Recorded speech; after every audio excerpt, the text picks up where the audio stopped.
کی second last episode میں آپ دیکھنے والے ہیں ناصر کا انجام تو بہت برا ہوا۔ وہ اپنی موت خود مر چکا ہے۔ ساری حقیقت کھل چکی ہے۔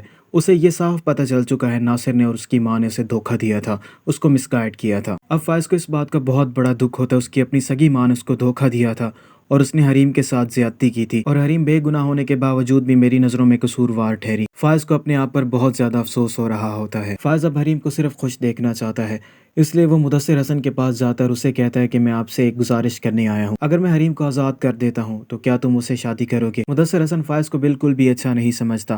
مدثر فائز سے کہتا ہے کہ یہ تمہارا مسئلہ نہیں ہے۔ ابھی مدثر اور فائز باتیں ہی کر رہے ہوتے ہیں، حریم بھی وہاں پر پہنچ جاتی ہے۔ حریم فائز کو اچانک وہاں پر دیکھ کر حیران و پریشان رہ جاتی ہے۔ حریم کو اس بات کی سمجھ نہیں آ رہی ہوتی آخر فائز یہاں پر کیا کرنے آیا ہے، اور حریم بھی یہ بات اچھے سے جان چکی ہے فائز کا اس میں کوئی بھی قصور نہیں تھا۔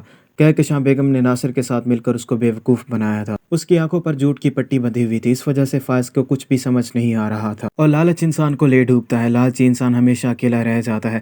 کہکشاں بیگم کے ساتھ بھی یہی ہونے والا ہے۔ فائز کو کیونکہ اب حقیقت معلوم ہو چکی ہے، فائز نے اپنی ماں سے کہہ دیا ہے کہ اب اس کا اپنی ماں سے کوئی بھی تعلق نہیں ہے، اور دوسری طرف لائبہ بھی اپنی ماں کو چھوڑ کر جا رہی ہوتی ہے۔ لائبہ اپنی ماں کے پاس آتی ہے اور اس سے اجازت مانگتی ہے۔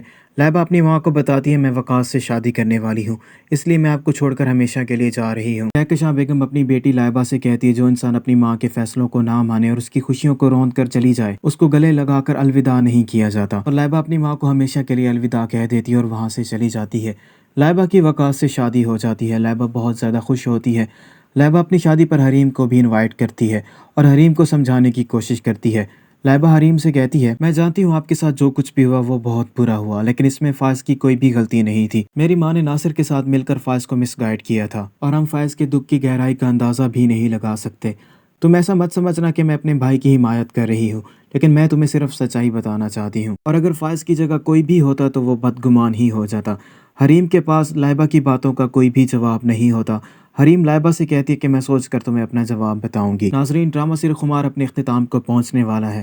آپ کو کیا لگتا ہے فائز حریم سے معافی مانگے گا یا نہیں؟ کامنٹ کر کے اپنی قیمتی رائے سے ضرور آگاہ کیجیے گا۔